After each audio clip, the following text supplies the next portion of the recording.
Check 1 2.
Check, check, check.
Would the members of the head table who are not yet up here start heading this way, please? Would the members of the head table, I won't name you yet, start heading this way?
All right, everybody.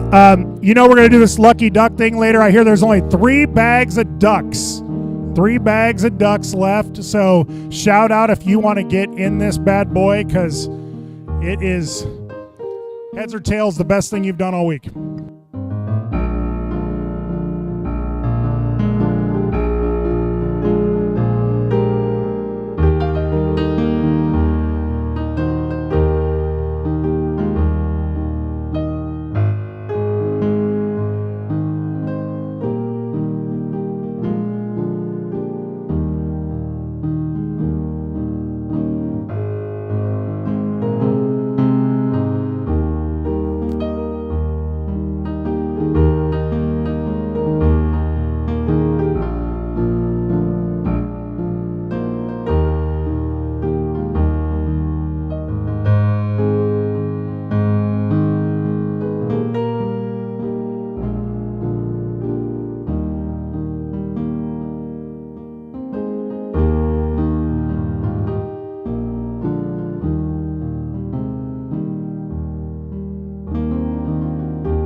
Still looking for several folks at the head table.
Testing 1, 2.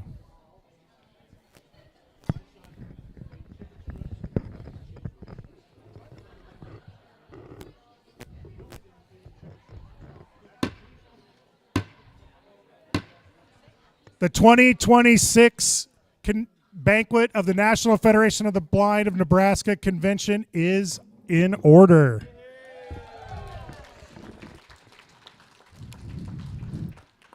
Everyone in the room, I think, knows by now that Miss Barbara Lose, who is normally emceeing this, is not here. But some of you who are blind were like, oh my God, we didn't know we got him. So anyway, oh, thank you, Christine. Thank you, Christine. yeah, that's right. That's right. But we're gonna have a lot of fun tonight. I have already put the NFB in my will, so if anyone does decide that I take it a little too far and want to take care of things, everything will be okay. But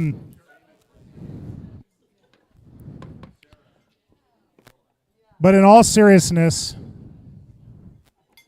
can I have your attention, please? In all seriousness, I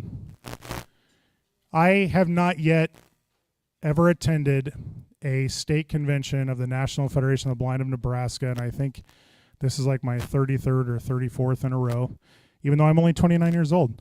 But without having many of you in the room, but especially Barbara and Brad Lose, I hope they're listening now. Brad has a cowboy hat that he would normally wear up here that he calls the Burrish hat because he got it in 1974 when we were born. Amy and I were both born in 1974. And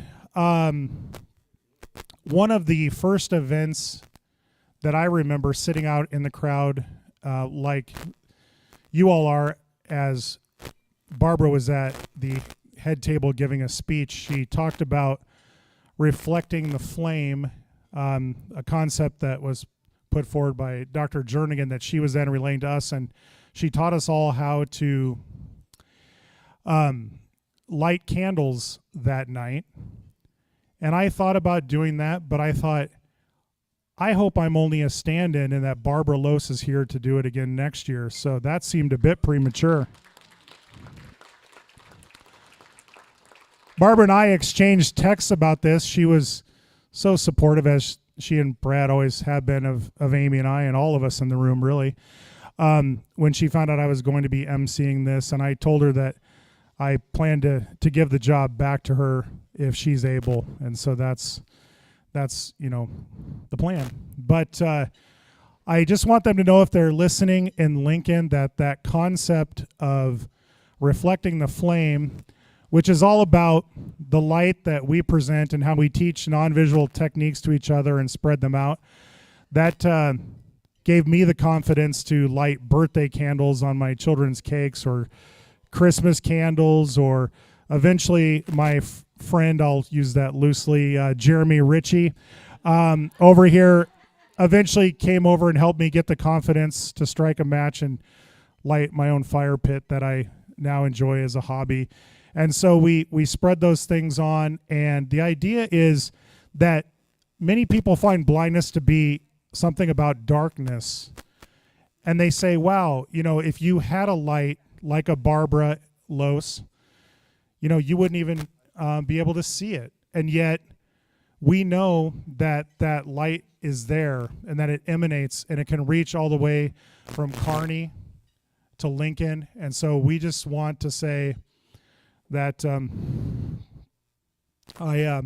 standing in for one of my heroes. And damn it, I knew this was going to happen. Barbara, Amy, and I, and Noah, and our son Noah, and our daughter Sarah, we love you. Today's Noah's 20th birthday, by the way, as well. The first one we aren't able to be with him, but we're here with our Federation family, and so from my direct family, I want to say we love you, Loses, but I want to give the chance for everyone in the room to share their love with Barbara and Bad Los, and we'll see you guys here next year, hopefully.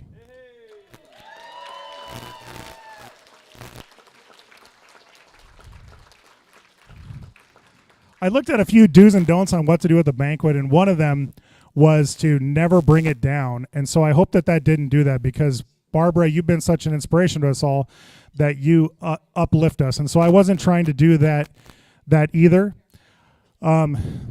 So with that, I'm going to give the mic now for another thing that's very important, I know, in Barbara's life and all of ours, that is bringing in the concept of faith to the work that we do in the Federation. And a longtime leader is here to do that, and a longtime friend, I know, of Barbara Los, and that is the Secretary of the National Federation of the Blind of Nebraska, Linda Mintink, for our invocation.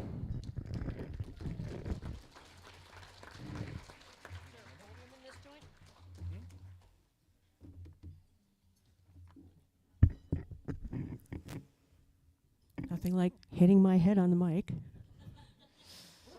It's okay. Let's bow for prayer. Our precious Heavenly Father, we are sad that Brad and Barbara and others can't be with us tonight, but we know that they are in your care. And we thank you for this convention and all the great things that have happened so far. Lord, we thank you for this banquet tonight. We thank you for the food of which we are about to partake. We thank you for those who have prepared it, those who are serving it to us. We ask that you would bless our conversation and bless our time together for the rest of this convention. Keep us all safe. We thank you that there's been no accidents, nobody's been hurt, that we've just all had a great time, and we bless you for that. We pray in your holy, precious name. Amen.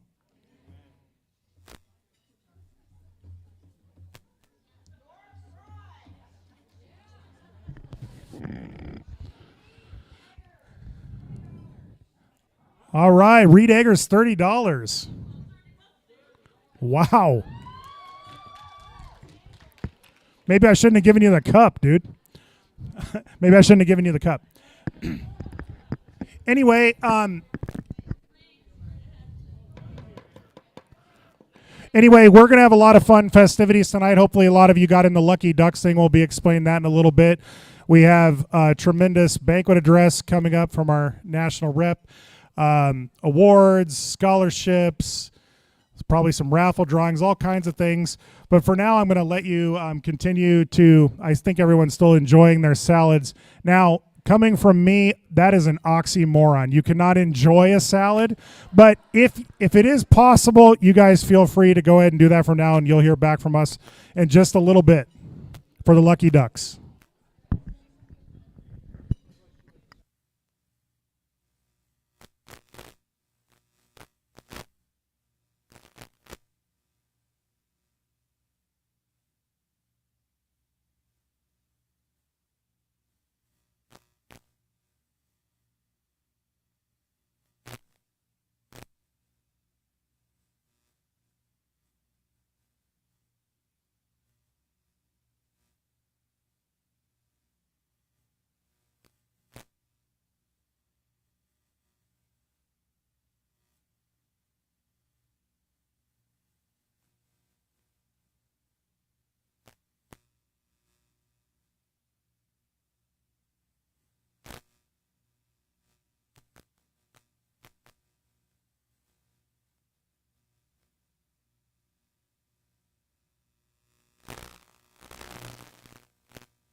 everybody.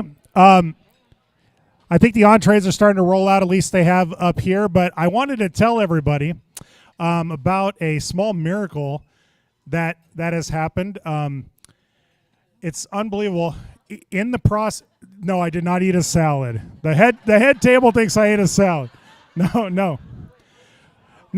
As you know, we're going to be doing this Lucky Ducks game kind of after most people are finished with their entrees. But the Ducks apparently are already getting restless because, not to be like Rodney Dangerfield, and anyone younger than me now has to Google who that is, but he always had this routine about being disrespected, and I think I was doubly disrespected because Jeremy Ritchie was running around up here figuring out who he could run and get drinks for, and he didn't include me.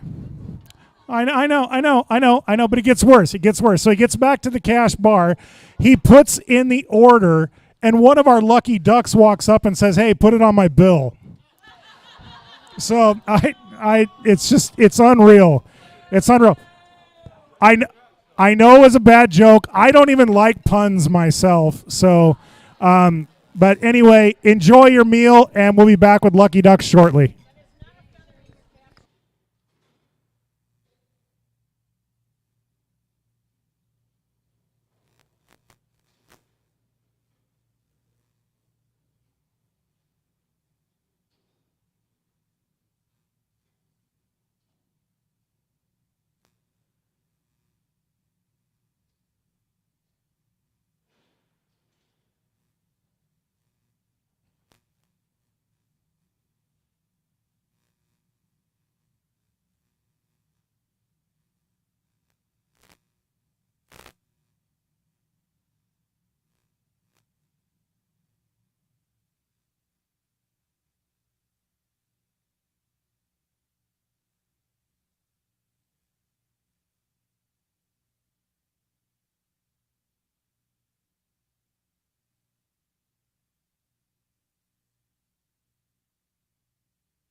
Testing 1 2. All right, everybody, just a real quick announcement. In about 5 minutes, we're going to do the Lucky Ducks. I know some people are still eating. We try to have hopefully most people done, but at 7:45, we'll go ahead and start the Lucky Ducks. Hope everyone's enjoying even for me, that was a substantial steak. Hasn't it been awesome food? Come on, let's give the staff. Yeah, man, this is just awesome. Awesome. I even had, believe it or not, I know another my own miracle, but I had the vegetarian last night with the ravioli, and which I don't normally do, but it was awesome too. So anyway, like I said, hopefully you're finishing up your entrees there, enjoying your steaks, because this thing's about to turn into a roast. You know what I'm saying?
Good evening, everyone. Shane's voice changed again. Oh, thank you. So I'm gonna talk about the Lucky Duck game here. I know some people might still be eating. I don't know if you can eat and play at the same time, but we can make it work. Or just hang on to your plate. Don't let your server take it. Okay. So the way this game works, it all comes down to the person that has the last duck. Oh, so we have on our tables, we have there's a bag on your table, paper bag. That's your duck pond. So you do need to get that opened up. Open up your duck pond and put it in the middle.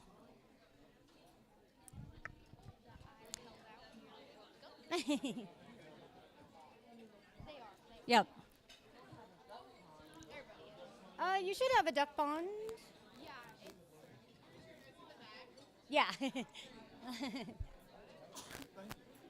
Ours was in front of me. What? Oh, well, hey, at least it's gone before your speech, right? Yeah. Okay, sounds like everybody's getting their duck pond. All right. So this is how this is going to work. So the last person with a duck is the one that wins the $50. Okay? So what you're going to do is everyone is going to stand up. If you have a duck, go ahead and stand up. Yeah, more fit breaks. That's right. And Sarah Burrish is up here, and she's going to be flipping a coin. But before she does that, you have to choose either heads or tails. And the way we know if you chose heads or tails is if you choose heads, you're going to put your hands on your head, both hands. If you choose tails, you're going to put your hands on your tail. Exactly. Okay? If you chose correctly, you get to keep your duck. If you chose incorrectly, you have to put your duck in the pond. Okay?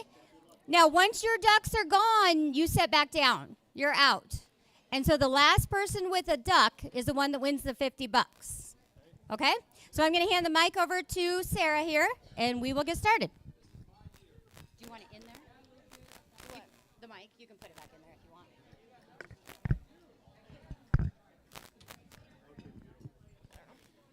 Dad, hold your paper.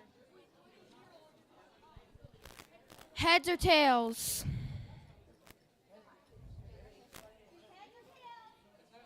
Tails.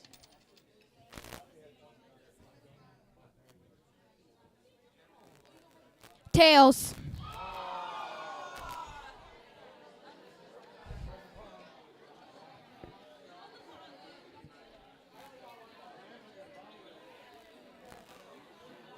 All right, go ahead and say.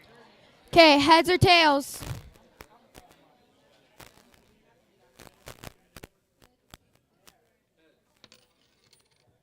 Tails.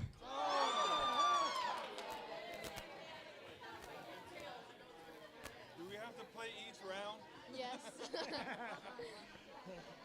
Okay, heads or tails?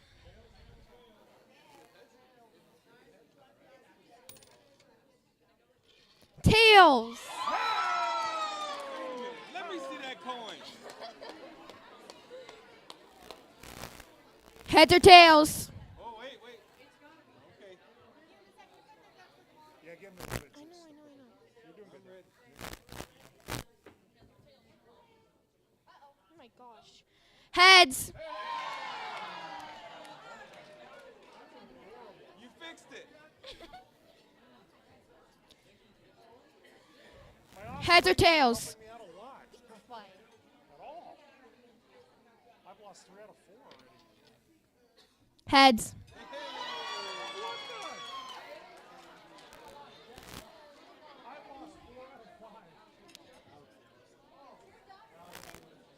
Heads or tails?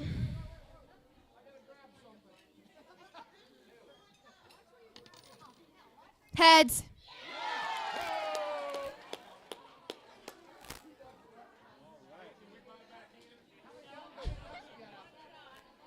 Do a call for tell them to say I if they have 5 ducks. Say I if you have 5 ducks. Say quack if you have 5 ducks left.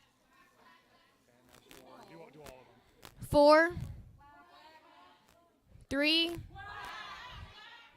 2, Quack, quack. 1. All right. Okay, pick heads or tails.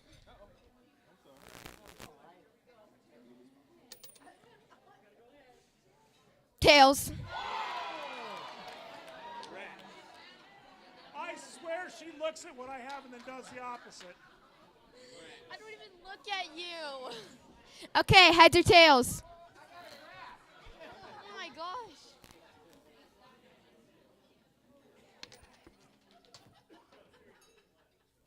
Heads. Okay, do one more, Sarah, and then do the number call again, okay? 'Kay. Like do 3 of them and then do a number. Oh, you're out. Must suck. Okay, pick heads or tails.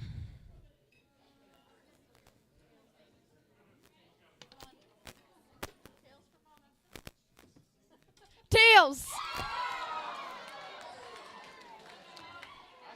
should have bought 2 bags. So give them just a few I seconds know and then- I know how to do this. Okay, quack if you have 5 left.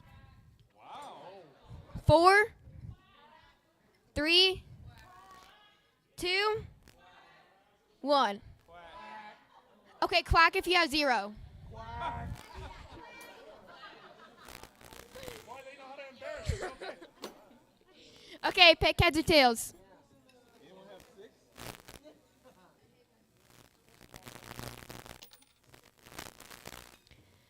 Tails. Well, the good part is I get to sit down.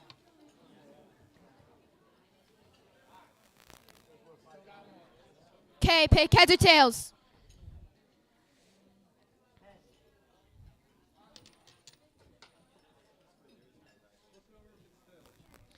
Heads.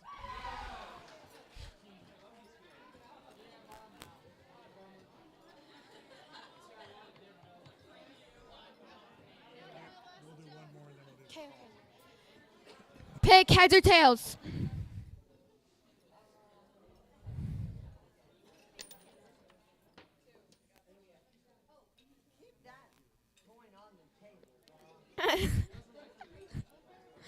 Tails.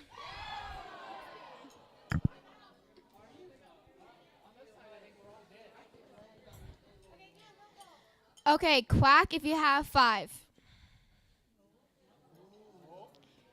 4.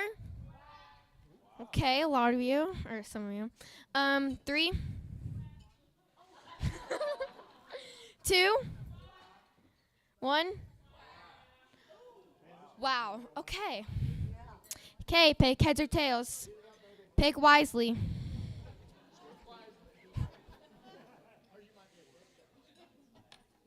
Oh my gosh. Tails.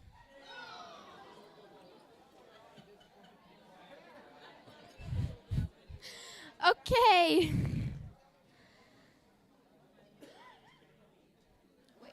Okay, pick heads or tails.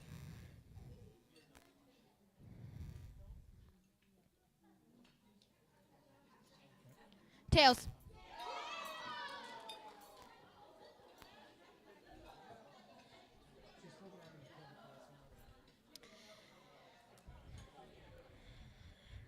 Okay, pick heads or tails. Pick wisely. Pick wisely. Tails. Okay, quack if you have 4. They have 4? 3, 2, 1. Okay.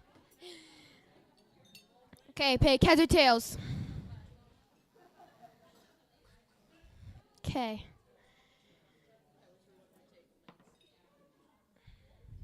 Tails again.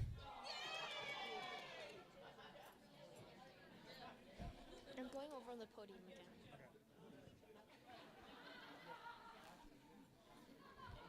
Pick heads or tails.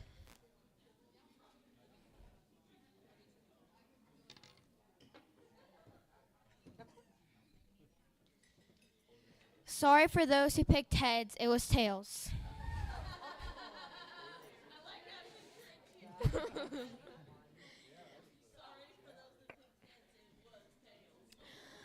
Okay, pick heads or tails.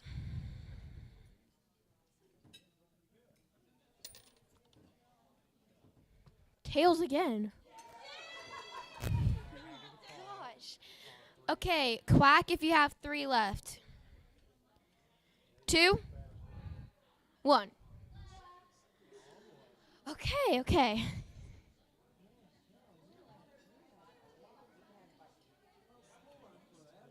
Pick heads or tails.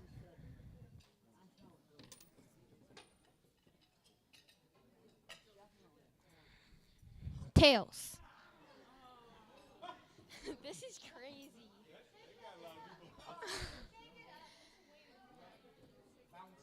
Okay, pick heads or tails.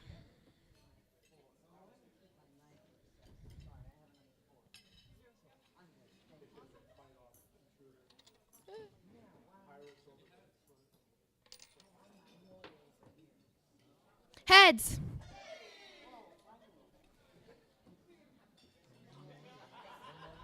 I know. Okay, pick heads or tails. It's only at 2 tables.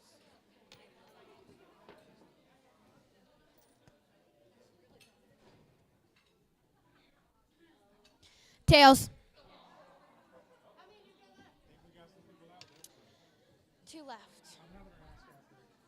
Who's left? Who's left? Okay. Anybody have 2?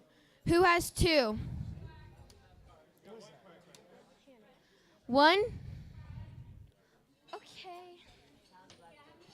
Say their names now. Yeah. Okay, if you're still in, say your name.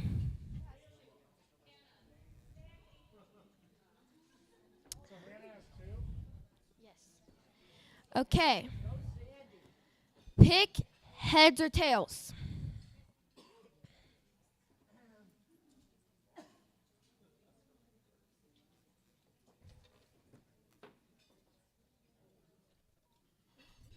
Tails. Oh. We have 2 people left. Yeah. Yes. All right, so this time tell us what they picked before you flip. All right, heads or tails? Pick heads or tails. Okay, what do we got? Hannah picked tails and the other guy picked heads. You say it. Which one did Hannah do? Tails. So it's All right, so we got Hannah picked tails and Dalen's got heads.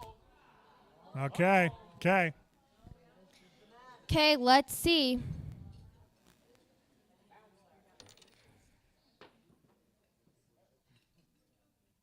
Heads.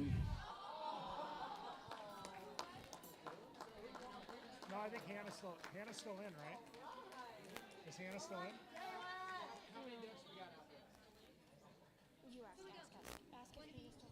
Do you guys each have 1 duck still? Okay. So Dalen's the winner? All right, Dalen. You lucky duck.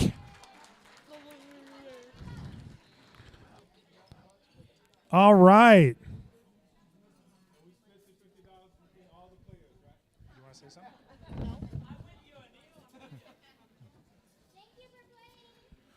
Yeah, thank you.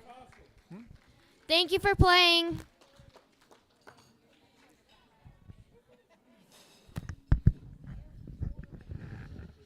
All right. I tell you what, I think this was rigged in the negative because out of 6 ducks that I had, I lost 5 times. So my own offspring was basically looking at what I was doing and then calling the other side of the coin, I think.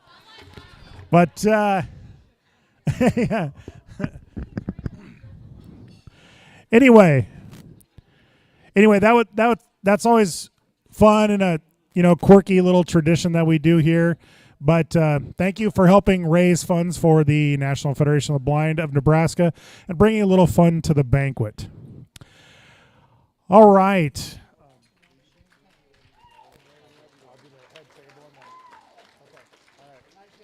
What's that? Yeah, right. All right. So we've come to what many consider to be the pinnacle point of our convention. And what a tremendous convention it's been so far, hasn't it?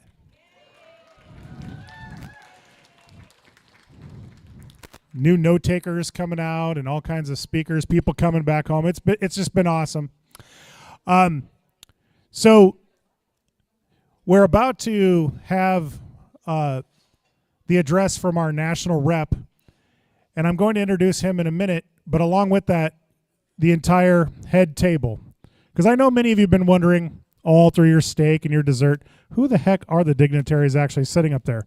So there are a bunch of dignitaries up here, and then they let me sit up here too. So starting from my left, your right, the head table is as follows. We heard from her earlier in the evening, but on the far right is Linda Mentink, the secretary of the National Federation of the Blind of Nebraska and longtime federationist in both Wisconsin and here. She moved here quite a few years ago now and has graced us with her secretarial talents along with her music. Wasn't that beautiful music? I neglected to, if you didn't know, that was our secretary playing earlier, music teacher, and thank you for all of your talents, Linda. Oh, and she's also on the board of commissioners to NCBVI as well. All right. Next to her is someone who you haven't heard from very much this convention, the president of the National Federation of the Blind of Nebraska, and the one who was crazy enough to ask me to MC this thing, Miss Jamie Ritchie.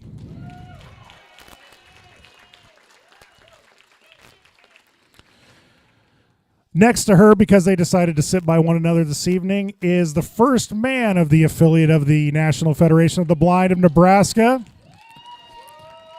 a Brazilian Jiu-Jitsu artist himself, who threatened if I made any more jokes at his expense, he was going to hurt me. And I said, well, I've already instructed my wife and kids to jitsu you. So anyway, Jeremy Ritchie, everybody.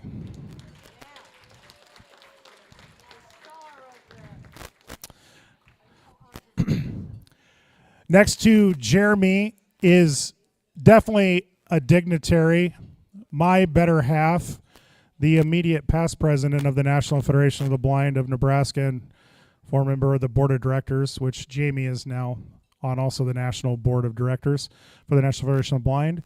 But my better half, Amy Burish.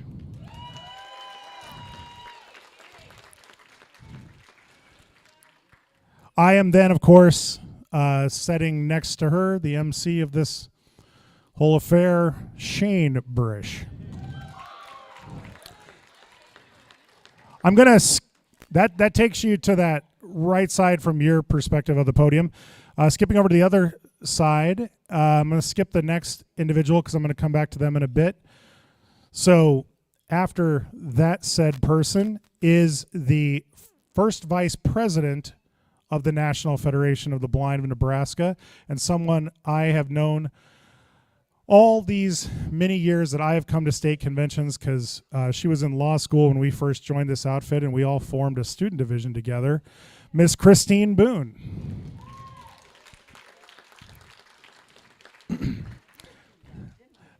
We did indeed. We have a lot of vice on that side of the table because we also have the second vice president of the National Federation of the Blind of Nebraska and the Omaha chapter president, a guy who is very invested in the National Federation of the Blind, and a guy who likes to give me a lot of grief, so I give it right back, Mr. Bob Burns.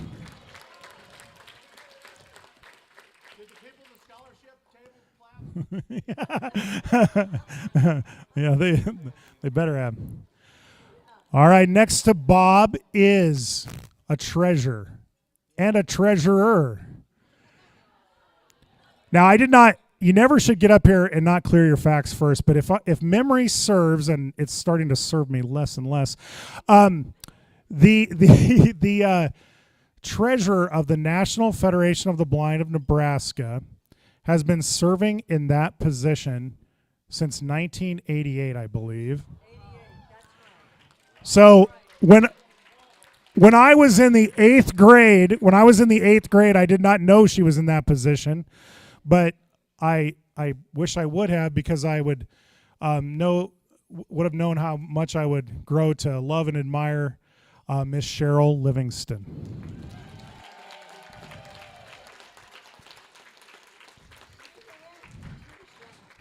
Yeah, yes, she is. Yes, she is. She makes it all make sense. You know what I'm saying? Okay. All right. Okay. Yeah. Anyway, and and the person who graced us earlier this afternoon and is definitely getting the award, I believe, for coming the furthest from the great state of California, our student rep, Nikki Delaney. Sorry about that, sir. But we're so grateful that you were able to come and bring your wisdom from a national perspective.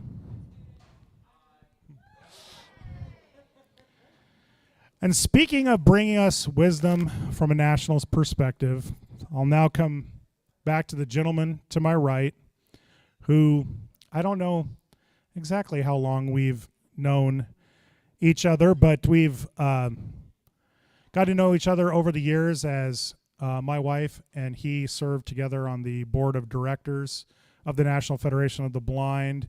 And as he came here in his capacity for the National Federation of the Blind and mentorship, and many times, in fact, Karen mentioned in her speech this afternoon a convention of 20 years ago when Barbara Lose was emceeing this bad boy, and this gentleman was here as the rep, and I and my wife were also at the head table as Amy was president of the affiliate at the time. And he gave an address back then. I don't know what his words are tonight, but it was about youth and age and how we all can get involved and everything. And at the very end of it, I know that this man has the ability to not only laugh a lot, but also cry, because he was brought to tears of laughter when Barbara Lose rolled out a perfect imitation of an old person and called him an old geezer. It was awesome. It was awesome. I got on the project too late to try and find the audio of it. I didn't think of it till Thursday, and then I couldn't find it quick enough. But we'll roll that out again sometime. But truly, it's been a pleasure to get to know this person. He and my wife, I don't know if anyone in the room knows this factoid, but he and my wife have it should have been on the trivia last night, a factoid that they share. They have the same birthday. Not year, I believe, but date. And we know of at least another prominent federationist who shares that date as well. But anyway, I've rambled on longer than he may at this point. And he's got so much more value to bring to the discussion here tonight. It's always a pleasure to have you in Nebraska, and welcome back, Mr. Anil Lewis. You want to hold this, or do you want this back in the hanging ball?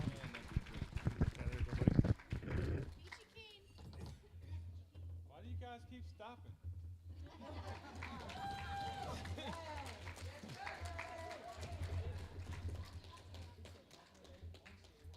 right, let me. See, I love that. That's awesome. All right, students, you better cut that out. I don't want Bob to get mad at you.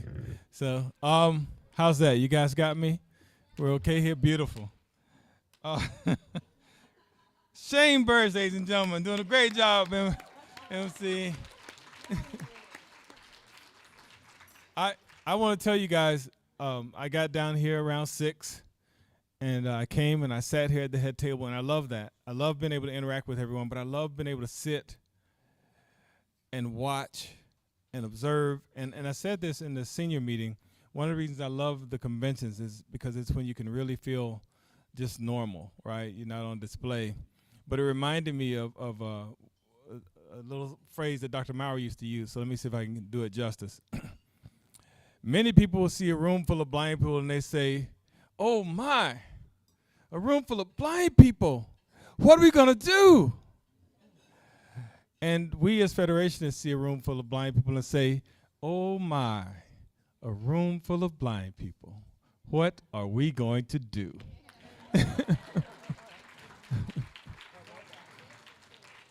And that's why I love that. I love that feeling. I love watching, and seeing everybody just enjoying themselves and hearing the wonderful music. And Linda, thank you for playing Glory, Glory Federation.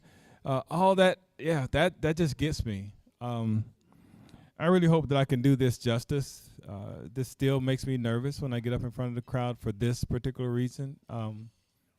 But before I get started, I want to express President Rick Obono's regret for not being able to be here. I'm sure he would have been equally as filled as I have been celebrating here with my Federation family. So thank you guys for sharing with me.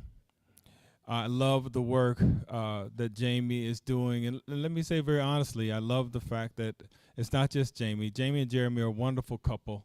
And they're working together toward the benefit of this organization and doing a tremendous job. And I'd like to thank them for that time and effort.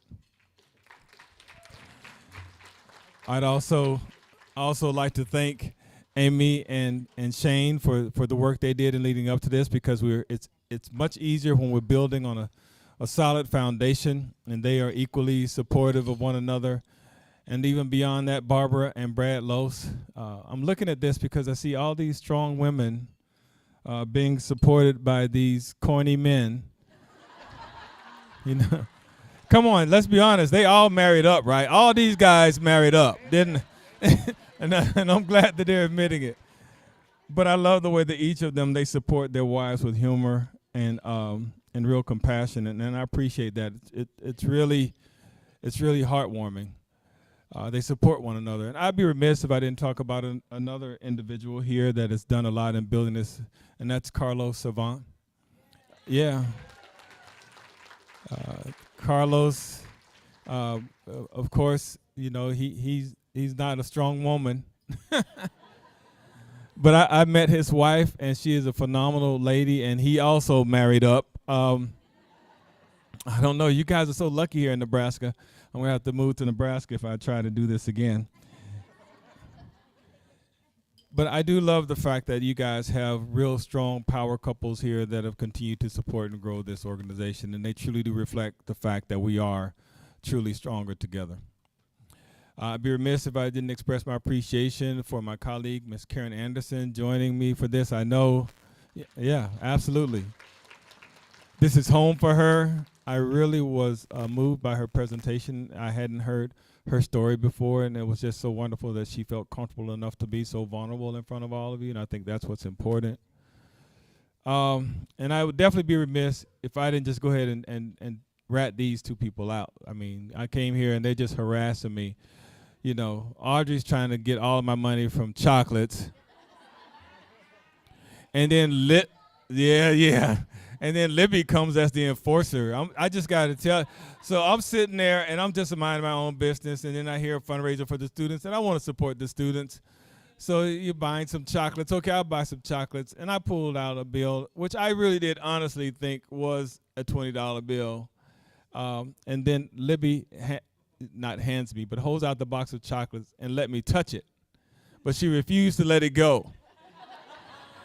And she told me, "No, that's a one." I'm like, "No, you're trying to hustle me." And then I realized, oh, no, I did pull that from the wrong pocket. So I went and pulled another bill and said, "Here you go." She said, "Nope, that's a one as well." And she still would not release the chocolate box. Yeah. I'm not mad at you. I just want more of you. That's fundraising to the T right there. Yeah. Yeah.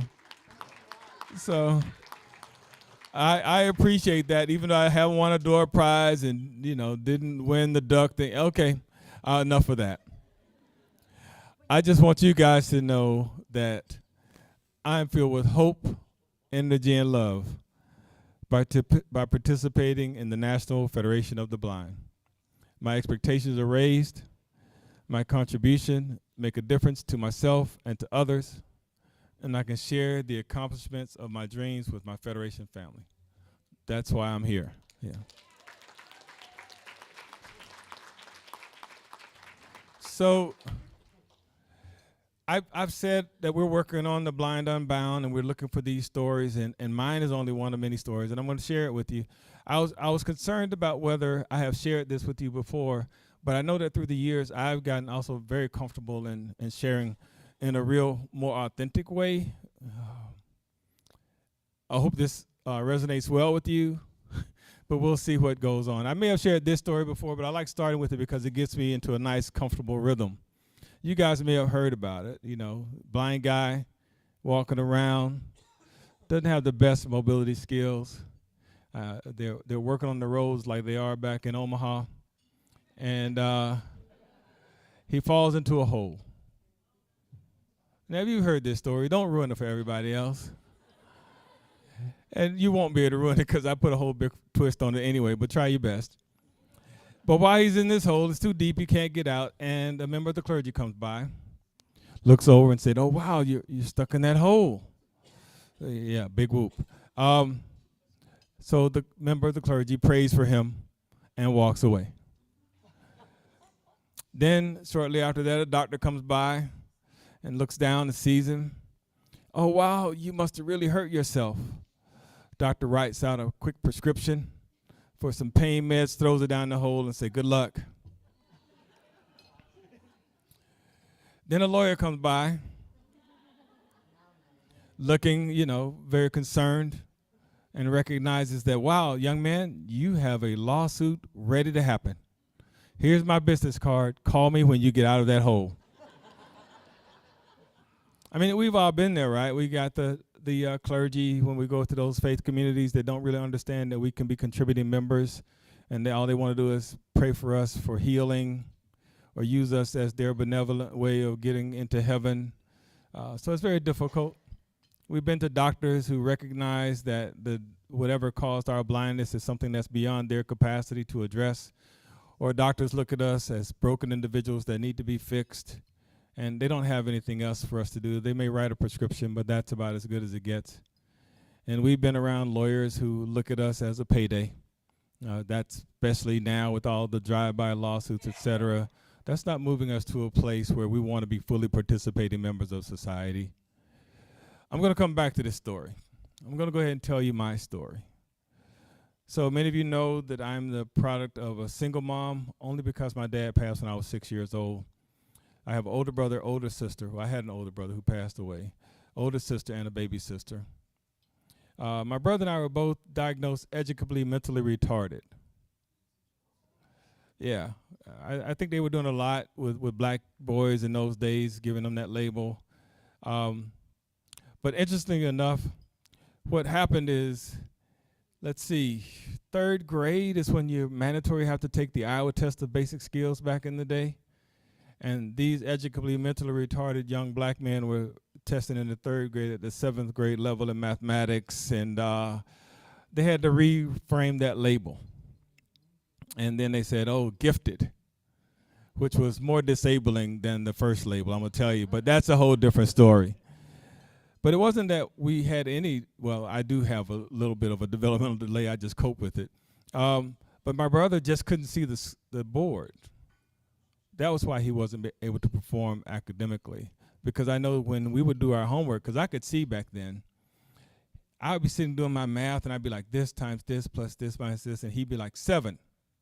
I'm like, how? And I'm doing all, you're right, just in his head. Just amazing. He started using that talent for something else. That's another story, too.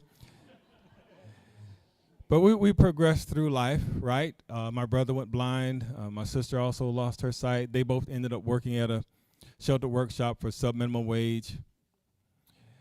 And I'm living my life. Come 1989, because I was born in 1964. And I'm living my life.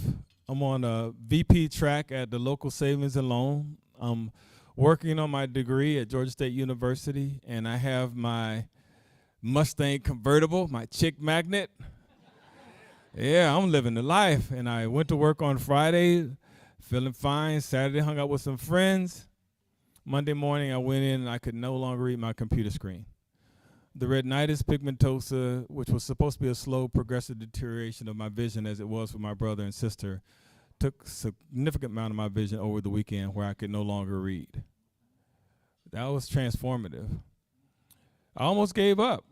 But luckily there were some people that were Federationists that at least continued to make me go and pursue my academic degree. I remember having to learn how to listen to books. Anybody who had to learn, you actively reading with the eyes, you get your first books on tape. Well, and I remember my economics, chapter 1, the supply and demand curve.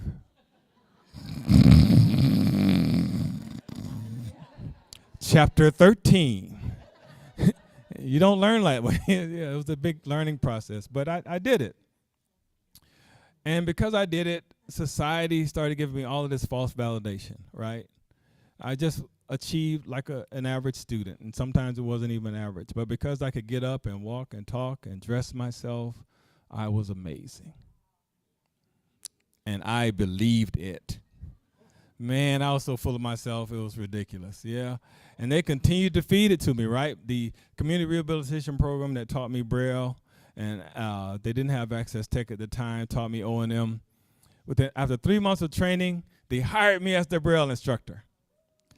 Karen was talking about 50 words per minute. I was reading 33 words per minute, lightning fast, baby. But they told me that was as fast as an adult Braille reader could learn. And I superimposed those little expectations on every Braille student I had. They also had me teaching access technology, which was probably a smart thing for them because I was a computer information systems major at the time. And I loved JAWS. JAWS 1.2 for DOS. WordPerfect was the best word processor ever invented. Yeah, any haters in the room? All these haters in the room. Reveal codes. Anyway. Yeah. But I'm going to just tell you, at that particular point, being very full of myself and not really understanding the basic fundamentals of blindness because I didn't have a really good skill set and I had not really been exposed to the philosophy of the Federation, I almost wasn't a Federationist. The job I had, they continued to advance me. What is that called? A Peter principle? When you just advance through incompetence? They made me the job development person. I was supposed to go help blind people find jobs. How could I help them? They weren't as amazing as I. But luckily for me, I heard about this organization that did a lot around job placement, job for blind people. And they were having a convention in 1995 up in Chicago. And I thought I'd go to participate in some of the learning and the training that happens there. So I went to Chicago, 1995, Convention of the National Federation of the Blind, to learn about work incentives. And the Georgia affiliate at that particular time wasn't the most welcoming place. I remember going into the general session during opening day, because I had gone to all of the trainings, right? And they were phenomenal. Gassel did a great job of doing the Social Security stuff and all the other different divisions. It was just amazing. It changed my whole perspective around the capacity of blind people and the work that we could do. But I went into that opening session, and I went and I saw this sign that says Georgia. So I went and sat in that chair with that sign that says Georgia, because I'm from Georgia. A lady came by and she looked at me, you can't sit there. But I'm from Georgia. You can't sit there. But you can't sit there. So I got up and sat with Hawaii. Thank God Hawaii had the Aloha spirit and Nani Fife was welcoming, because that would have been my first time to just exit. But wait, let's give him more opportunities to dislike this organization, why don't we? I would be remiss if I didn't say it was infectious, though, because they had the bagpipes that came out, if you guys remember the Chicago convention, and the room just exploded. It was just so powerful. I was like, I want a piece of this, but not at the risk of being disrespected. So I was working for the Georgia Client Assistance Program around 1999, and I went down to the Georgia State Convention of the National Federation of the Blind of Georgia to do a presentation with the Client Assistance Program because I was an advocate helping people who were getting rehab services get the services they needed. I did a great presentation, remember, because I am amazing. And I, got to my Q&A, and I'm, taking questions, and there's this guy at the head table keeps asking me questions, and I'm giving him answers, and they're good answers. And at one point, I'm saying, sir, I think I should probably, focus on getting more questions from the audience. Anyone have any questions? Yeah, they did that too. They just got quiet. And this guy at this head table just kept asking me questions. I didn't know who a Mark Maurer was from Sam, the grocery store man. But he was wearing me out. But they were good questions, and I subsequently found out that he was pleased with my answers. But, of course, right now, I'm just in a bad headspace. And to compile on it, when I sat down, the president of the affiliate at the time says, Anil, thank you for coming, but we realize that the Client Assistance Program is useless. So I neglected to tell you guys, I was raised in Atlanta, Georgia, inner city. I don't suffer fools well. That is still in me to my core. And I went up to him during the break, and let's just say we had some choice words. One of the gentlemen there was, now, gentlemen, we're at convention. And I told him what he could do with his convention. And I said, when we reconvene, I want a public apology. So still getting noise. I said, you know what? I'm not going to jail over this. So I went back to my room, I packed my stuff, and I was getting ready to leave, and came a knock on the door. I'm like, okay, they just won't quit. And this lady came up and she says, Dr. Maurer would like to speak to you. I'm like, bring it on. Feeling froggy? Jump. So I went on with an attitude. I'm going to tell you, I was ready. I sat down next to Dr. Maurer, and we just sat and talked about family and access technology and college, and it was magic. That's the first time I saw love in this organization. Yeah. I only say that because so many times we hear the stories, it's all kumbaya and how wonderful the stars align and everything. And I'm going to tell you guys, I was this close to being the president of the American Council of the Blind because I was amazing. I subsequently found out that I wasn't so amazing because once I found the love of the organization and someone who I trusted, as I do Dr. Maurer, he created opportunities for me to really be more introspective. He invited me soon after to go to Baltimore. I met with him and his family. We sat and had a discussion over the Action Fund office building. And I didn't know it at the time, but he was actually interviewing me for a job. And he actually offered me the job.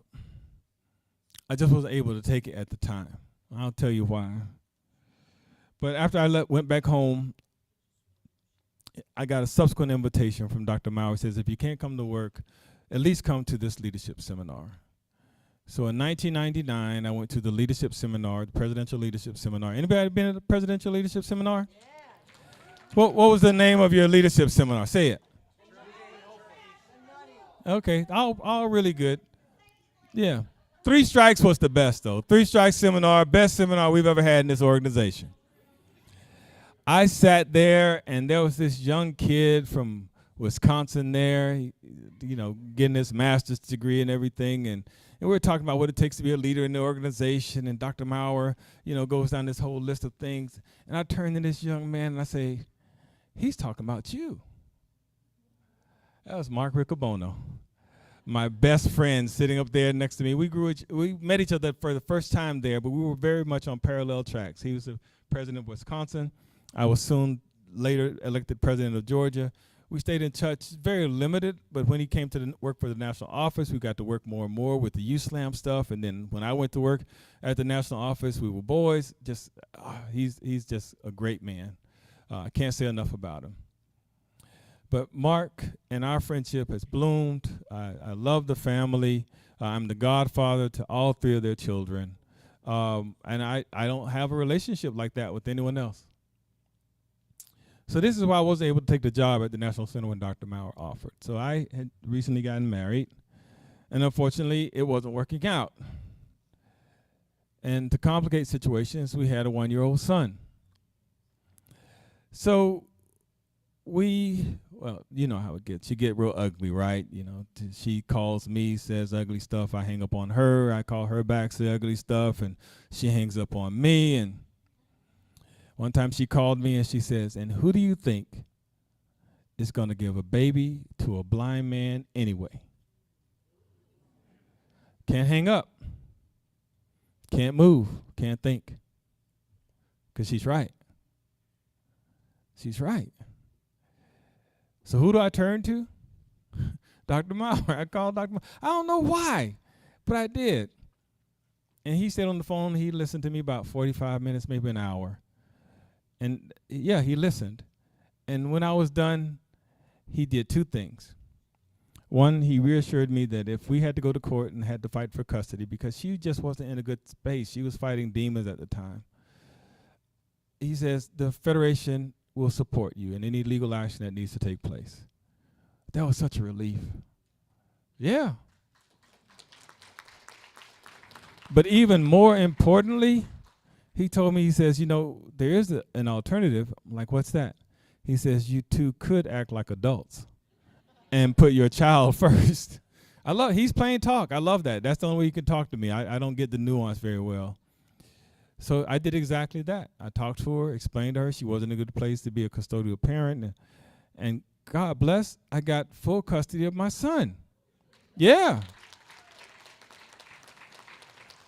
That's an advocacy strategy that, of course, Dr. Maurer reinforced, that you don't always have to fight. You know, fight if you have to. And Dr. Jernigan, we want no strife nor confrontation, but we will do what we have to do. So I'm glad that we didn't go through the strife. It would have been expensive, would have been painful, would have been disruptive, and I probably would not have gotten my son. But be careful what you ask for. Now I'm a single dad. Oh, my goodness. I love telling this part of the story, though. But I was walking with Amari. We're in some shopping mall or something, someplace, and walking, holding his hand. He got just a little lethargic. So I got down to his level. I'm like, hey, man, what's wrong? He's like, Daddy, everybody's looking at us. So this is one of those crossroad moments, right? Do I tell him, well, you know, son, your dad's blind, and, you know, society looks blind people in different ways, and, you know, like, you know, I ain't got time for that. So I looked at him, I said, man, with a daddy this good looking, people are going to stare. What are you guys laughing at? that was the truth. What did Dexter say? There's fact.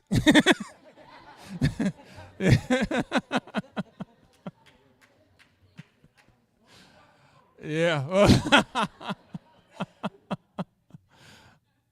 Well, that wasn't all I had to deal with. So now I'm a single dad, and my mom, who's helping me, you know, with him, I believe she knew this all along, just never told me until I finally made her go to the doctor. Finally got a diagnosis of multiple myeloma, which at that particular time was cancer that had a 2-year life expectancy, and I think that she had known for at least 1.5 years. So I moved in with her, and now I'm the primary caregiver for my mom, because she really deteriorated very quickly, and I'm the single of my son. And I look back and I don't know how I did it, but I'll tell you how, because at one of the points when we had her, God bless her, in hospice, I met a chaplain, and he sat there and he listened, and I kept on going, I think I did this right, but I think I did this wrong. I believe I did this right, but no, I think I did this wrong. And he says, young man, I've been listening to you go on for, I don't know, almost an hour, and you keep saying right or wrong. I just want to let you know that in instances like this, there is no right or wrong. He said there's faithful and there's unfaithful. And he says, by all accounts, what you've done out of love and care for your mother has truly been faithful. that grace gave me so much relief. Yeah, that's a life lesson that is so helpful in so many ways, because I can even translate that to the organization here. I mean, I have faith, and yeah, I did some things that I think I may have done wrong, or, you know, I hope I've done mostly right or whatever, but I am faithful to this organization. I am faithful to our belief in the capacity of blind people. I believe in people more than they believe in themselves sometimes. The same that other people believed in me, the more than I believed in myself. I'm faithful in the service that I give to this organization, and I'm glad that each and every one of you share that same faith. So now I'm armed and ready, so I get active. I become a chapter president. I become an affiliate president. I end up joining the board of directors, where I served with Carlos for a time. I served with Amy for a while, and now I still attend the board meetings there with Jamie. And I'd be remiss if I didn't express my sincere appreciation for the work that Barbara Lose does as the chairman of the board of our sister organization, the American Action Fund for Blind Children and Adults. So I love that family, that community. And we are all one family, the chapters. And I love seeing that here, because so many affiliates, you see the chapters are saying, why do we have to give money to the affiliates? And the affiliates like, why do we have to give money to the national? You guys get it. We're all one family. It's all the same dollar. And this has been so refreshing for me to be here. You recognize that there's a common bond that we share with blindness. You also recognize from the work that people are doing here that we have a lived expertise that is not taught in any classroom, that you can only learn by sharing one another the strategies, the problem-solving strategies, the life strategies that we have acquired. It's a whole life of problem-solving, and we talk about structured discovery and self-confidence and problem-solving, but that's real. That's real. And I love the fact that when we share our strategies, not only do we help one another, we change the field. I remember when I started in my O&M instructor, there was I think they call them comms O&M, which I love the fact that they dedicated their time, talent, and intent to learn the skill set to teach people to be independent travelers, so I'm not hating on them at all. From my first cane was at my xiphoid process. That's the only reason I know that that's what that is. Came up to like the bottom of my rib cage, and that's where it spent a lot of time poking me in the bottom of my rib cage, you know. But it wasn't until I learned the Federation way and the benefits of the long cane. It wasn't just for show, it's utility. It has function. And I love, if you paid attention, that xiphoid process preferred length has continued to grow. So we're getting them. we're getting them. We can't give up on them, right? The other thing I like about this organization is we meet people where they are.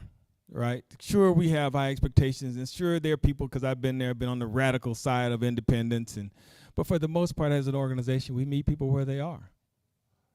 Like the people that are down in the hole, the ones where the doctors walk by, and the clergy walk by, and the lawyers walk by. I was that guy in the hole. And I'm sitting there, you know what happened? I waited there long enough. Another guy came by, and you know what this guy did?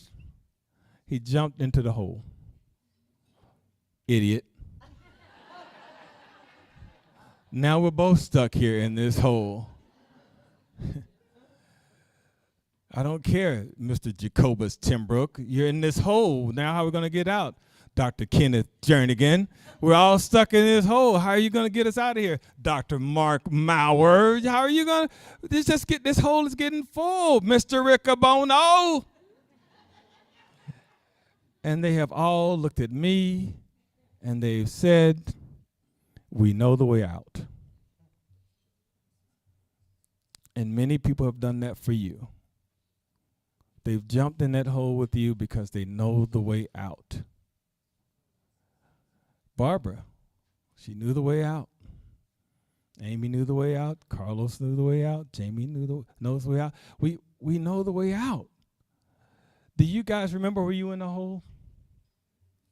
I think that's one of the most difficult things that we have as this organization. When we get to the point where we realize that independence is real, we forget that at one point we did not know how to get out of this hole. And someone else came along, and rather than preaching to you or prescribing something that's not helpful or helping you with any legalities. They jumped in that hole with you. How many of you are willing to jump back in that hole?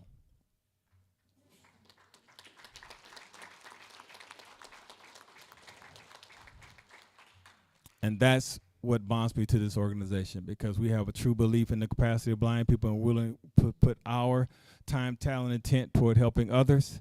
We recognize that we truly are stronger together. Let me revisit the belief message one more time. The National Federation of the Blind advances the lives of its members and all blind people in the United States. That's high cotton.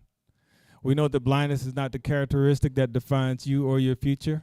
Every day we raise the expectations of blind people because low expectations create obstacles between blind people and our dreams. That's our 1 minute message. That one I really love and embrace. But then we go on to say our collective power, determination, and diversity achieves the aspirations of all blind people. Again, I think that's pretty cocky. But I know that that's what we believe. Correction. It's not what we believe, it's what we know. Right? Because I don't know about you. Yeah. But I am filled with hope, energy, and love by participating in the NFB of Nebraska State Convention. My expectations have definitely been raised. I hope that my contributions have made a difference to others, and I appreciated sharing the accomplishments of my dreams with my Federation family. You guys had a choice whether or not to be here. The Michael Jackson movie's out now. You could have been seeing that. You know, somebody was telling me some nice little Netflix shows that you could have been binging. But you chose to be here. You chose to spend your weekend with the Federation. You chose to spend time helping build an organization that has come to mean so much to myself and to others.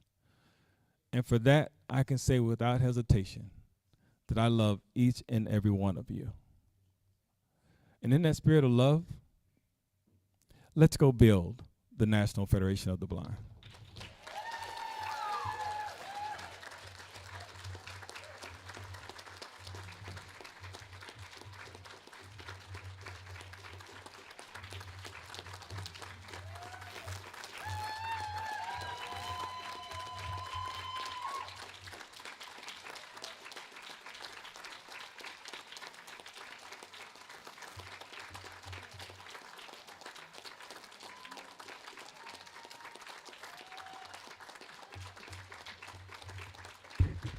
That's so beautiful. You guys can stop now. That was so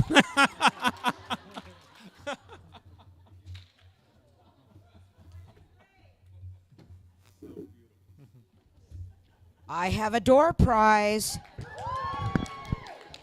It goes to Karen Mortz, and it is $10 and a Village Inn pie.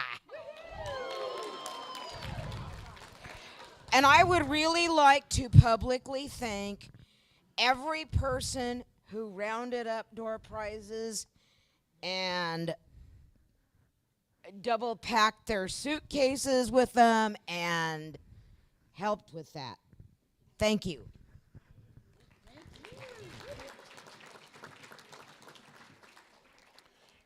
Thank you, Nancy, for organizing all those. Wow, what a tremendous speech, huh, everybody? I'm so glad that at some point, Anil, you decided to jump into the hole to help others, and I'm willing to do so as often as I can, and many others in the room. So thank you for showing us that it's important to remember where we came from so we can help people get there too. Thank you for all your leadership.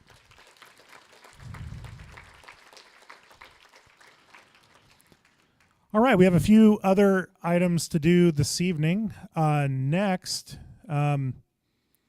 we like to come off the highlight of the keynote address, and from time to time, we find it necessary to recognize individuals in the organization. And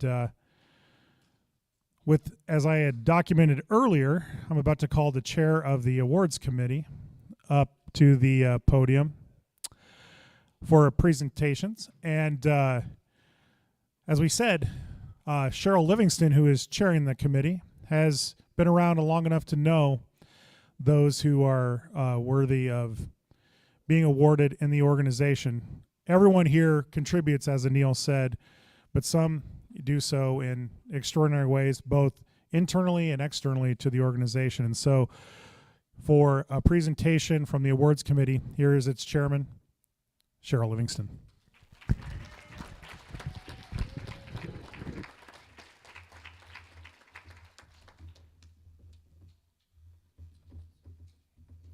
Well, thank you, everyone. As Shane said, from time to time we give out awards. We have several different. Okay. We have several different awards that we can give out. Is that loud enough, everybody? Okay. So this year we have decided to give out what we call the Federation Spirit Award. First of all, I would like to thank the members of the awards committee who worked with me on this, Jeremy Ritchie and Jeff Altman, who so capably helped out with this whole process. I'm very humbled to be the chairperson of the awards committee, and I will let you guys know that there have been times I've received awards and I've cried, and I've given out awards and I've cried. So if I cry a little bit, I hope that you'll forgive me. So anyway, the Federation Spirit Award is given to a person or persons who demonstrates what the Federation spirit is all about. Most of us, we come to our chapter meetings. We get involved in fundraisers. We do walkathons. We do raffles.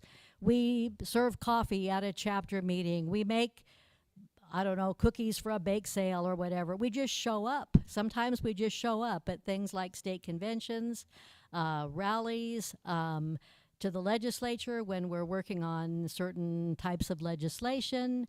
There are people who are just there. They are steady members. They are faithful members. They do the work that needs to be done, and they do it without fanfare, without, most of the time without even recognition. And there are, most of us are like that. I mean, we're all winners in this organization. It doesn't matter if we have an award or not. We're all winners, every single one of us. So tonight we're going to give out the Federation Spirit Award, and the Spirit Award is, it's not an award with a whole bunch of words on it. Okay, it's not an award with a bunch of words on it. It's an award that kind of represents what the person or people is all about, So this award that I'm holding in my hand here, it's not a real big award. It's about 8.5 by 11 or so. It's a really nice cherry wood award. It's really very pretty. In the left-hand corner, it says the logo, National Federation of the Blind of Nebraska, Live the Life You Want. On the right-hand side of the award is a picture of a sandhill crane. And the sandhill crane is, a bird that the Nebraskans know goes away and then comes back every year to the sandhills and does whatever sandhill cranes do when they come back here. And it goes it goes away again and comes back, but it's a faithful bird. It does the same thing every year, and it just keeps coming back, and it keeps multiplying and doing its thing and whatever. So so yeah.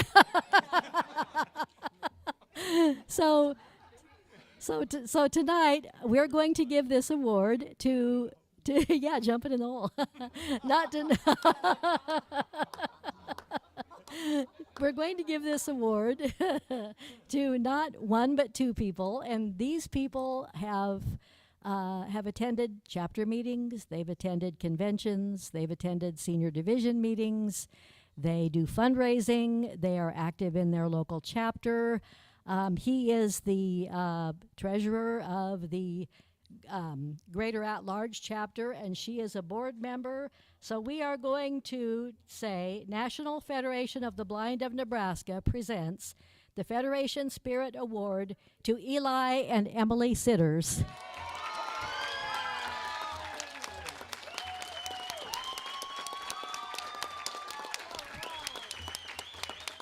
So, Eli and Emily, would you like to come up here and receive your award?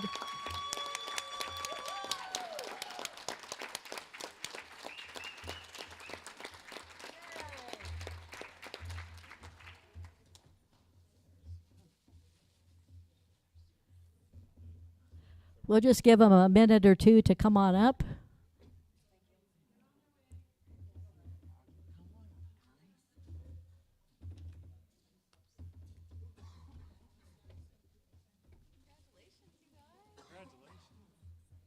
Come on up here, Eli and Emily.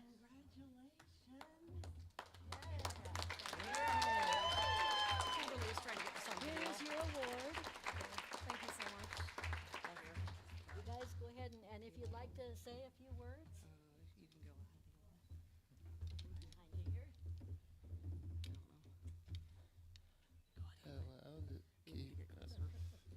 Hello, can you hear me? All right, this is really surprising because I never thought I'd be able to achieve any award like this. So I am. All right. I'm so grateful, but I'm very surprised I could achieve an award like this because I never thought I'd be able to achieve anything. Because, I don't know, when I first started here 11 years ago, I was in a horrible place. But now I've grown and now you're going to make me cry.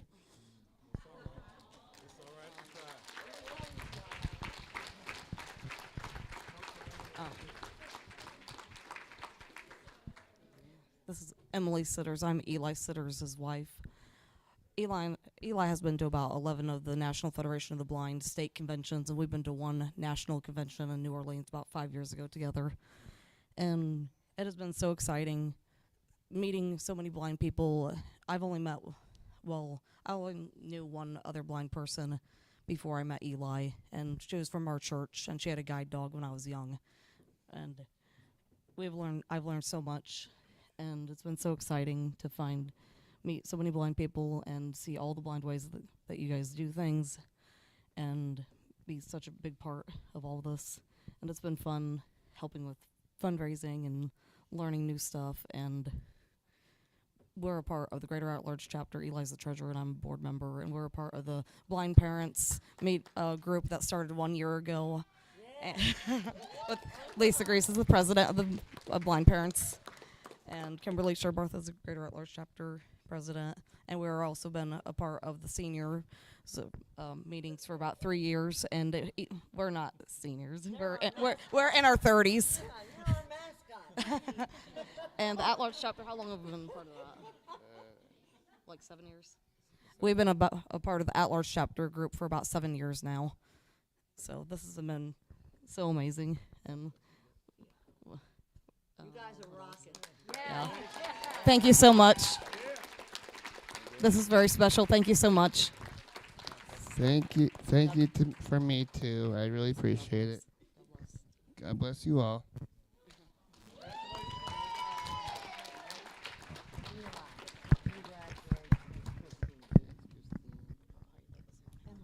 Yes. Thank you. I'm not sure. Oh, that's okay. It's not. Yeah, thank you. Here you go. Shane. Here's the mic. She couldn't get it. Okay.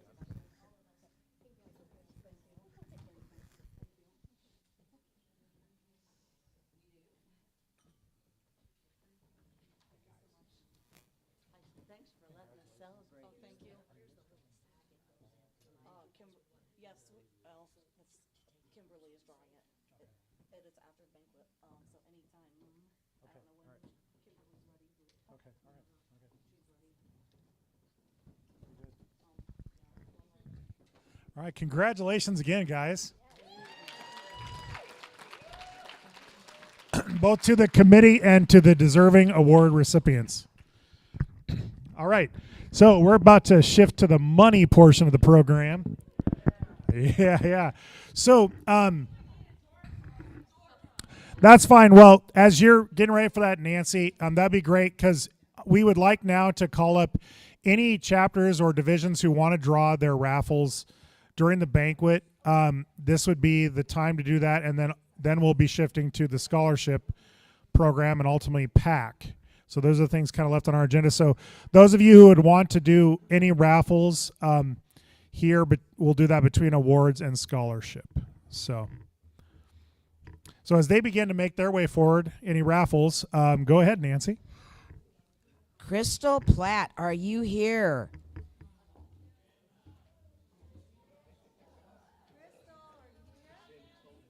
Okay, she is not.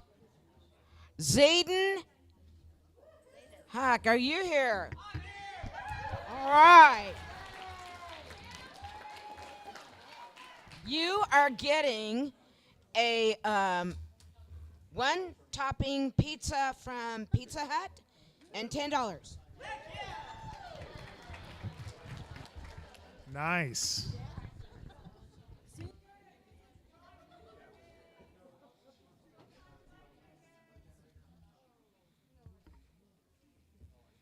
Do we have anyone coming forward for raffles? Okay. All right.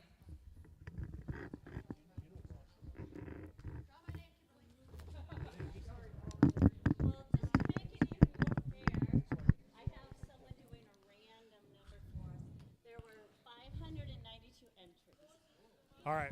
Well, she wasn't quite up here yet. All right. So here is Kimberly Sherbart, chapter president of the Greater at Large chapter, and their fundraiser. Thank you. All right. Can you hear me? Okay. So, did you find a random number for us, Jason? 228. Now I have to find out what person's 228. Of course, my phone's in low power mode now. It's because I was entering all those. Look at all the haters in this room. Remind us again of the prize, Kimberly? So the prize is going to be $930. Wow.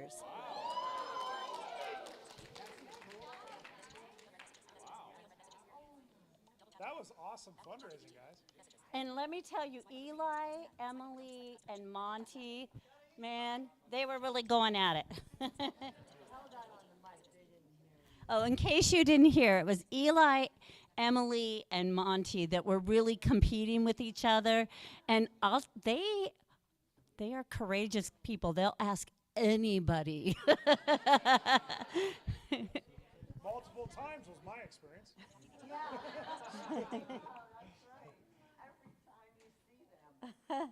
Hold on. Sorry, it closed on me, so I have to reopen it.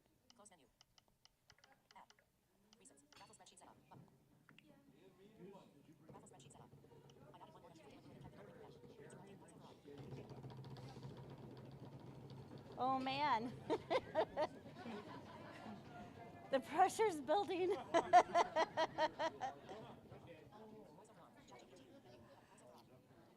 Oh, my spreadsheet doesn't want to open. I can just write my name in ChatGPT if that helps.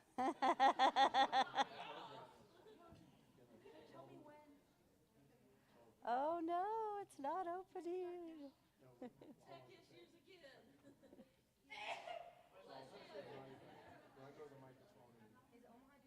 There it goes.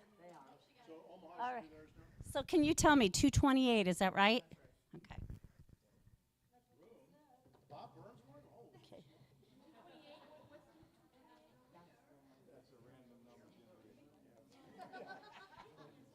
Oh, it keeps closing.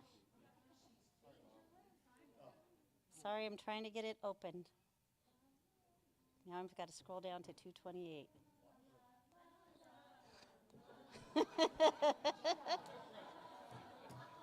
Look Get everybody jumping in the hole. Let's go.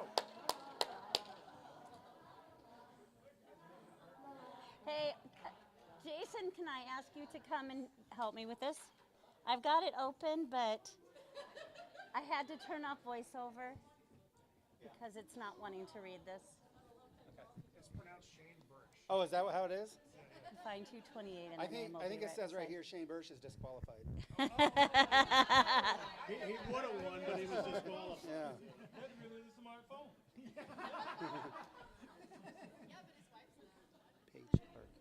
I don't even know who that is. All right, so this person, I don't even know who this is. Paige Clark. Paige Clark. I usually pronounce it Neil Lewis, but I'll take. Yeah, that's a funny way to pronounce it now. Eli or Emily or Monty, anybody? Eli, all right. Well, let Paige know. All right, thank you, guys. Here's the microphone. Congratulations, Paige Clark. Wow.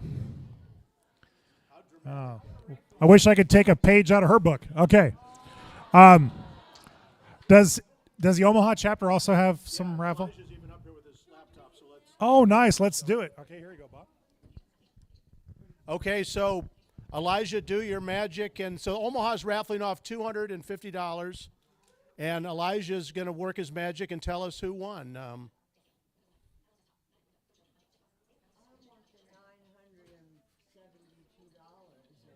Well, that ship has sailed, Chris. So you have to find Mr. Page or Page. Yes,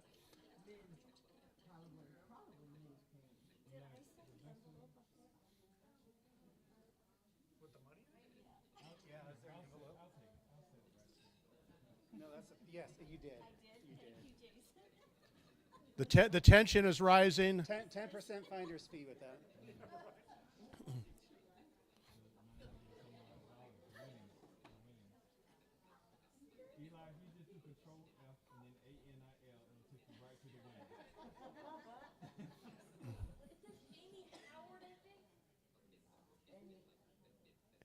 Amy Howard? Oh, that's Karen Morris's church. Okay. Very nice. Well, call her and tell her, ask her if she'd like to make a $250 donation to the. Okay, well, Amy Howard then. So we'll send the money back with Karen to her church members. So then you want me to just switch into scholarship mode? Yeah, go for it, man. Okay, so. Well, that'll be tomorrow, Elijah. Yeah, so tomorrow, so people still have a chance to buy the Omaha Steak raffle chances from the senior division. That'll be drawn tomorrow at the same time as the vendor or the exhibit cards. So the roll call. Okay, well then, so switching hats then. The scholarship committee. First of all, I want to thank all the people on the scholarship committee: Shane Burrish, Kimberly Sherbarth, Karen Moritz, and Ben Grelk were on the scholarship committee. So thank you for participating and helping. We had two excellent applicants, Lucas Grease and Elijah Massey, and they're both winners. And so the scholarship this year is they each will receive $1,500. So congratulations. I heard Karen Anderson say what Pam Allen, how she treated her scholarship person, but I'm telling Elijah and Lucas there'll be no hugs. So if they want to get some hugs, they'll have to. They'll get hearty handshakes. But anyway, so I have a scholarship certificate for Lucas Grease. Yeah, there you go. Here it is, Lucas. And here's the hand mic, so tell us your life story in 30 seconds or less. Thank you, everyone. So I was born in Fremont, Nebraska.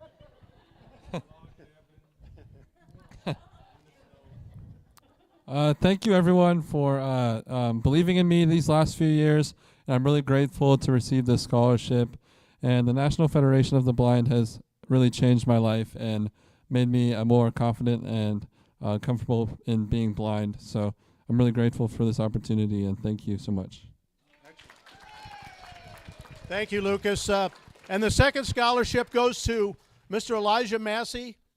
Congratulations, my man. I have a certificate for you, Elijah. Are you here? Yeah, I'm trying to get out of this. Yeah, thank you very much. And here's the microphone. So.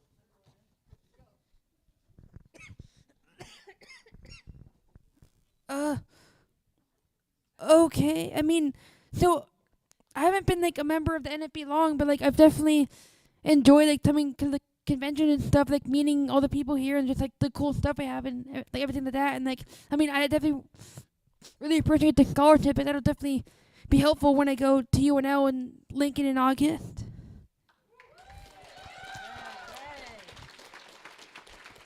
So congratulations, and they will tomorrow at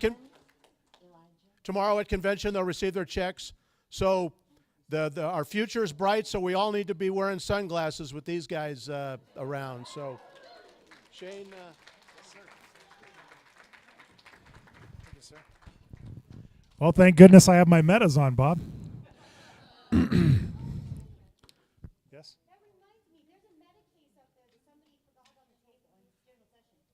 Yeah, we got a little lost and found to do before we're done too.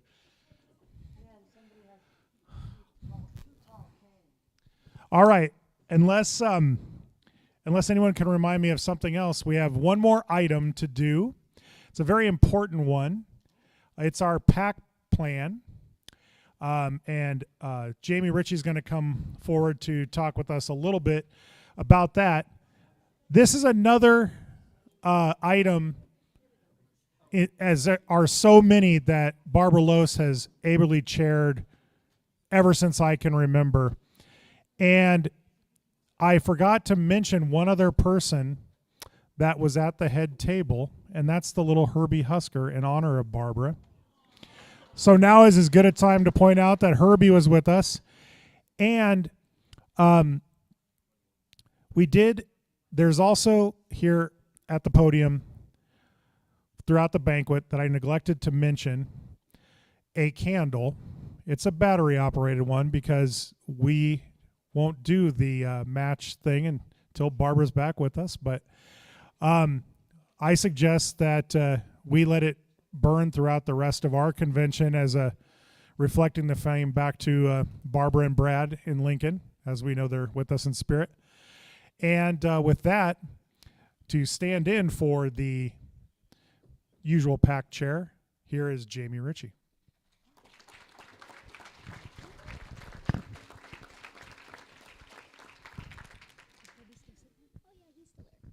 I gotta push this button real quick.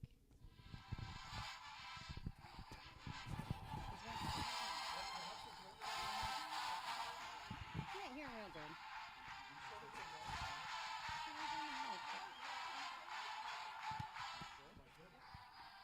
I don't know if you guys can hear him. He's playing over the mic, but he's not playing very loud. Yeah. Anyway, you squeeze him and he plays the song. Okay. That's for you, Barbara. You sit right here by Shane.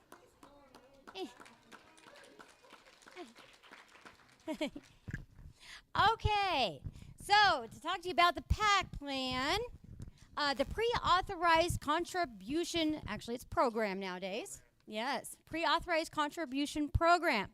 This is a way, as Anil had talked about earlier, Bob talked about it earlier, to give a monthly donation to the Federation as low as $5. And so each year at the banquet, we do a bit of a PAC drive to increase our PAC contributions.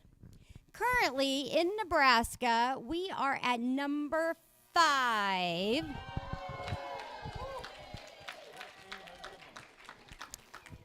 At $1,400 a month. Nice even number, so we're going to want to end on a nice even number. In number 4 is Minnesota with $1,738. But wait. Yes, and then in number 3 tied is Virginia at 1738.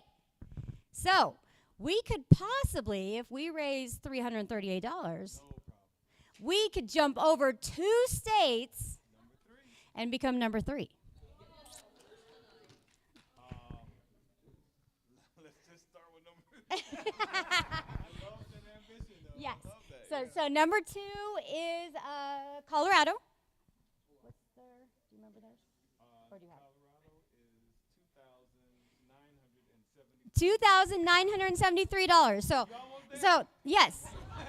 I think Bob has already agreed to up his pledge by $2,000 a month, and so we'll be good. All right. That's planned giving right there. That's right. So, I was going to say, Cheryl, are you? Oh, yeah. Do we want to hear number 1? We don't care about number 1. No. Those annoying people in Maryland. Well, those annoying brothers and sisters in Maryland. 3,880. Oh, yeah, we can do it. Okay. Yep, we got this. Okay, so and 90. What? 97 cents? You guys are weird. Oh yeah. So who is number 6? Because we don't want them to. Oh, they're at 1329. We're good. They've already had their convention. They're not going to pass us up. We're good. Okay. So Cheryl, you're ready to take numbers, right? Okay. So before we do that, Shane is going to take over this part. But before we do that, let's get on the pack plan. Sign up today. Use your contributions right away. Credit our movement, it must be done. So all our battles can be won. Hey! Here you go. So are we just taking pledges? People aren't signing up tonight. I forgot to mention, on your table, there is a QR code. There's a piece of paper there for our QR code, or for the PAC QR code. So you can scan that, and you can put in your information. It's also in your agenda. I know it's on page 36 of the Braille agenda because we put the stickers in there. Print, people, you're on your own. But you will find it just after today's banquet and before tomorrow, Sunday, the page in between those two. So yes, you have the QR code on your agenda and then also on the table. And then also, if you need assistance to do any of that, we can definitely assist in doing that. So, okay. Here you go. All right, thank you, Jamie. So, again, it probably goes without saying, but those numbers we're throwing around are monthly contributions on the part of our affiliate. So when you throw out a number now, which you're about to flood us with, you're saying what you're either going to start a new PAC program pledge, which will be taken out each month. So that's the number you're going to give us, what would be per month, or you can up ones if you have existing ones. So we're at 430, and we're trying to get to 1740 or more, but I think we can definitely at least do 1,500 for just a starter, because in honor of the scholarships that the students just got. So why don't you go ahead and whoever would like to start a pack or I did not. I think I heard the Richies. What were you guys? Richies will do 50. Burrs will do 50. Whoa. Wow. There goes that new grill. Well, yeah, dang. What will the Richies do if the Burses don't do 50? Richies will still do 50. See, now you got it. Oh, that did not. Holy cow. I know. That's what he's going for. Okay. All right. Yeah, they do. Yeah. That's right. All right. So, Richies, are you seriously throwing in there? Okay. All right. The Richies are increasing by 50. So, and Cheryl, you're documenting this too? All right. I didn't hear them get out their smartphones, but They're committed. They're committed publicly. All right, so we're up to 1480. 1480.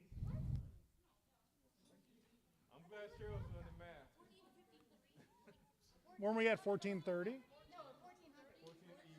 Oh, I'm sorry. I thought we were at 1430. No. All right. So that was my bad. That's my bad. All right. Well, I pronounced 1430 and no one. Yeah. Yeah. All right. All right. So we're at 1450. Yeah. Well, we don't talk about my Iowa achievement test. Who's jumping in the hole with me? All right, let's go. All right. Yeah. Jeez. Tough crowd. All right, so we're at 1450. Who else would like to pledge or increase their pack?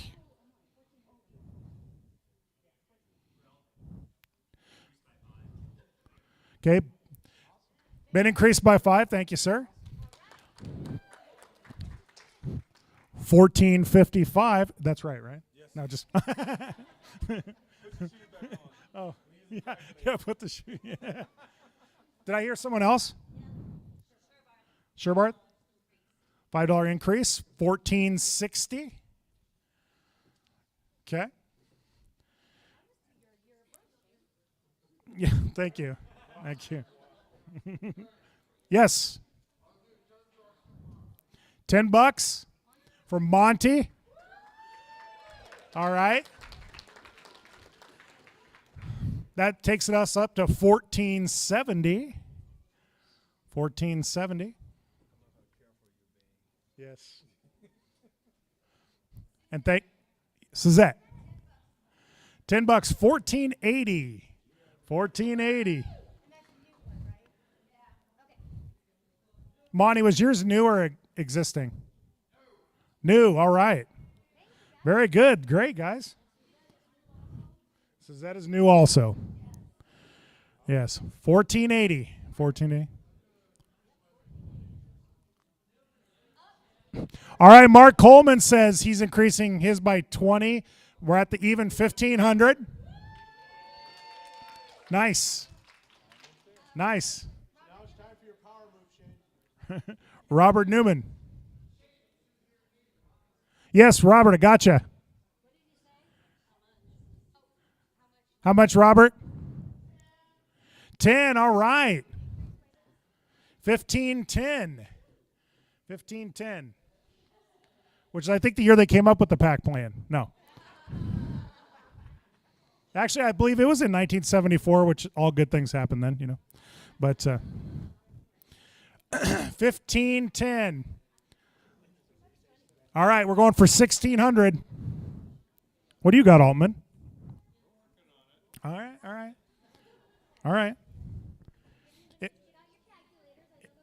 Yep, 15.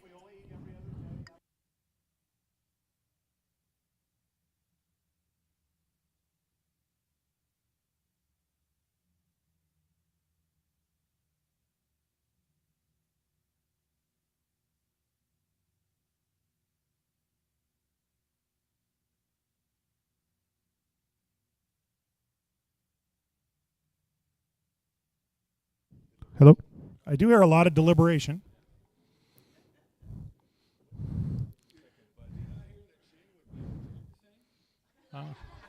No, yeah, right. All right, we're working on 1610. 1510.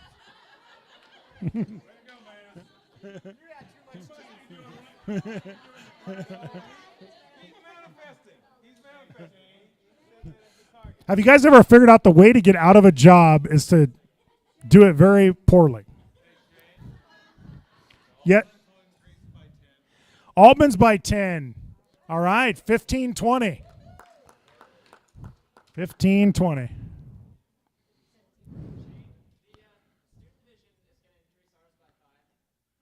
All right, 1525. Thank you, students. Thank you, Altmans. All right, we're at 15:25.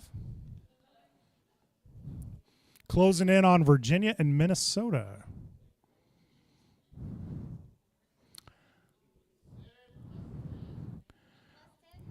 All right, sitters are a plus 10, 15:35. 15:35.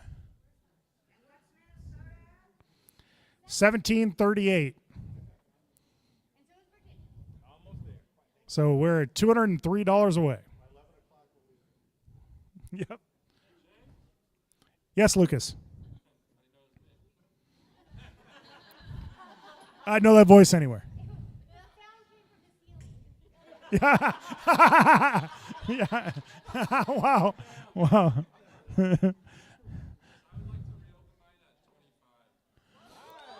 Oh, nice. Very good. So that would be 1560. So Lucas opening at 25, or reopening, he said. Fifth.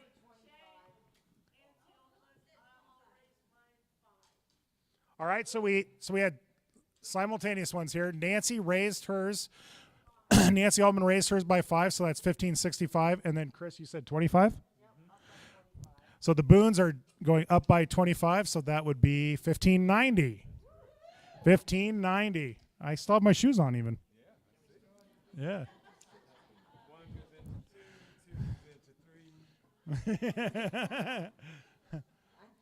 We're $10 away from 1600.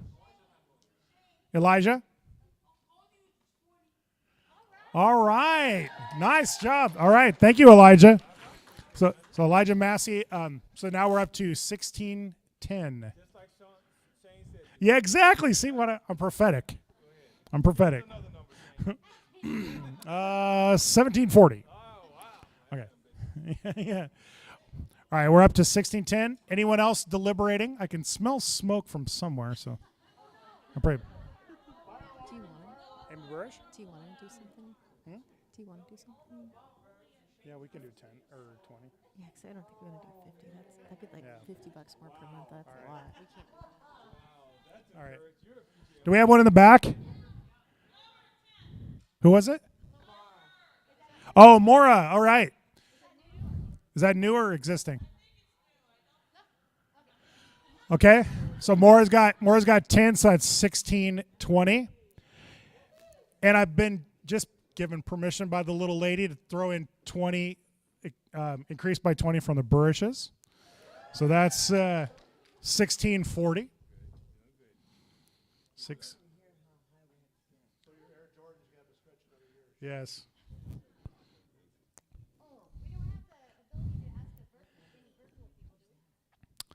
I don't think so. So we are what? We're $98 away from our goal. Because we're at 1640 and we need 1740.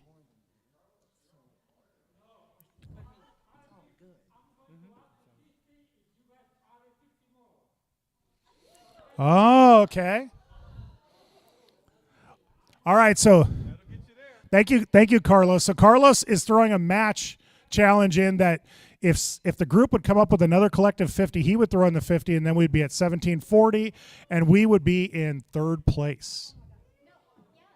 All alone in third place.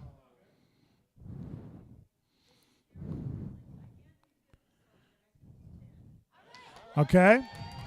Hey, all right. 1650, yeah. 1650, but we need 40 for the match. Increase for Karen. 1650 or 40 for the match.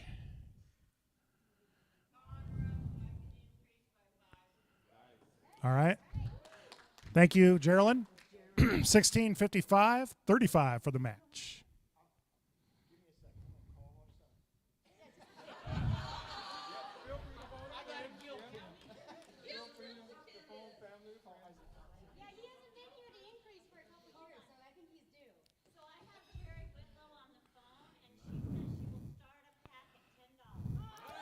All right. 1665, 25 for the match.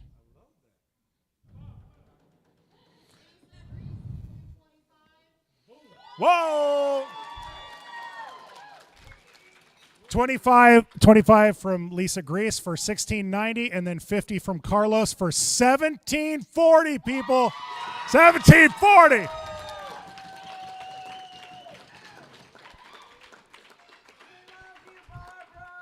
I'm not going to lie, for a second, I don't know why I was dumb enough to do this. I doubted the National Federation of the Blind of Nebraska, and that was silly of me. But nice job, everybody.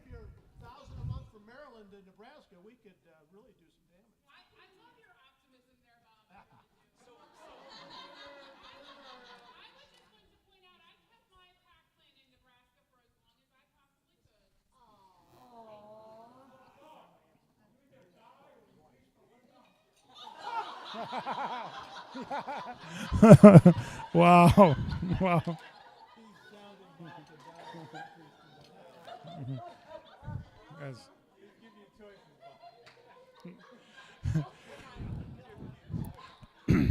Well, we don't have to stop now. Anyone else? Whoa, whoa, whoa. Whoa.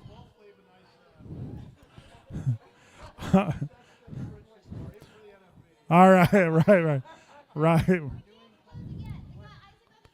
Okay, hold on.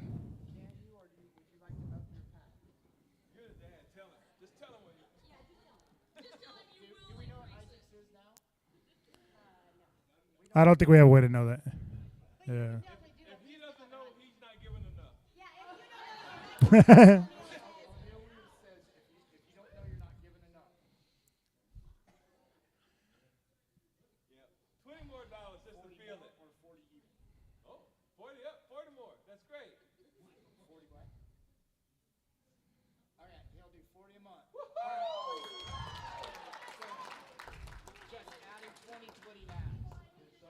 Oh. Okay, so he's raising by 20 for a total of 40. But still, we're up at 1760. Isaac Thompson. Increased by 20. For a total of 1760. Yeah, right.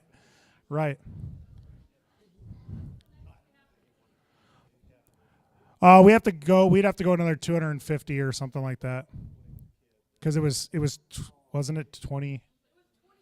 Or no, it'd be another 1,200, wouldn't it, or something? Yeah.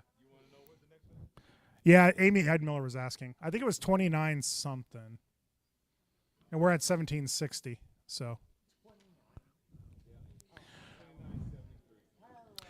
All right. Any last contributions? Yes.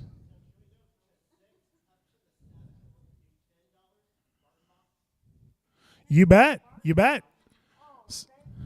Barton Box 10, so that's 1770. All right. Now I got to say this. We'll be at National Convention during the 250th birthday of our nation. We're $6 away from being at 1776, which would be really cool to go into convention with that. Can we find $6 in here? All right. Christine Boone, $6 more. And Doug, of course. The Boones. 1231. We are at 1776. I did. All right. But it's going to be such a cool number to say. Although, if you want to contribute between now and then, don't worry about the birthday. Bring it on in. But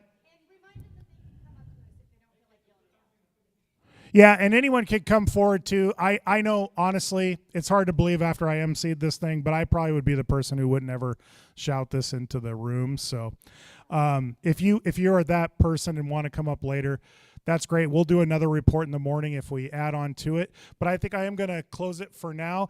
This was awesome, guys. In 20-some minutes, we just did, $376. So I or no one else take this, Lincoln City Attorney. no one should doubt the National Federation of the Blind of Nebraska. Thank you, everybody.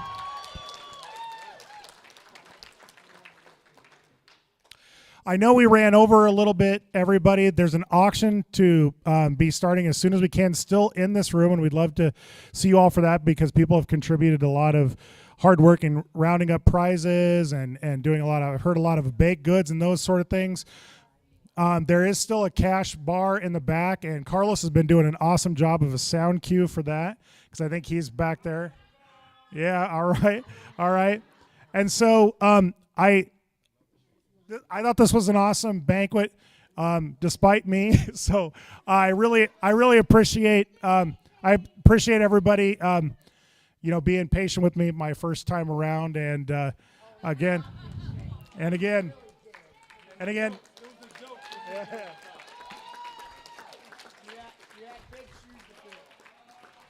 I truly mean that I did. I had huge shoes to fill, and high heels. I should have done heels. You're right. If I would have done heels, I definitely would have ended up in a hole. But anyway, I just want to use this gavel one last time. This closes the 20. Oh, wow. Wow. Yeah, man. Carlos Servan Oh, what did he get? wins the bus across Nebraska. Oh. He's going skiing, huh? Might as well. Looks like you're skiing next year, Carlos. All right. It'll be a slippery slope after that. Anyway. All right, with no other business that I hear of, I'm about to conclude a tremendous banquet for the 2026 and 55th Annual Convention of the National Federation of the Blind of Nebraska.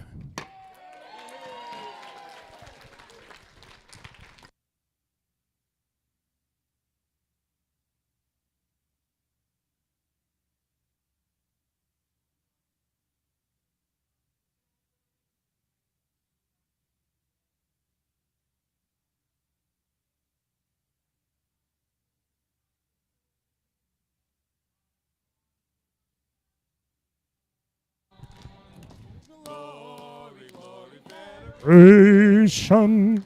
Glory, glory, Federation. Glory, Federation. Our cause goes marching on.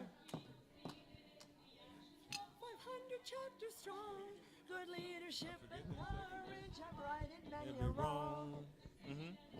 That's down to Chris. Your song, our cause goes marching on. Oh no. Glory, glory, Federation. Glory, glory, Federation. Glory, glory, Federation. Our cause goes marching on. Pembroke has sounded trumpet that shall never sound retreat.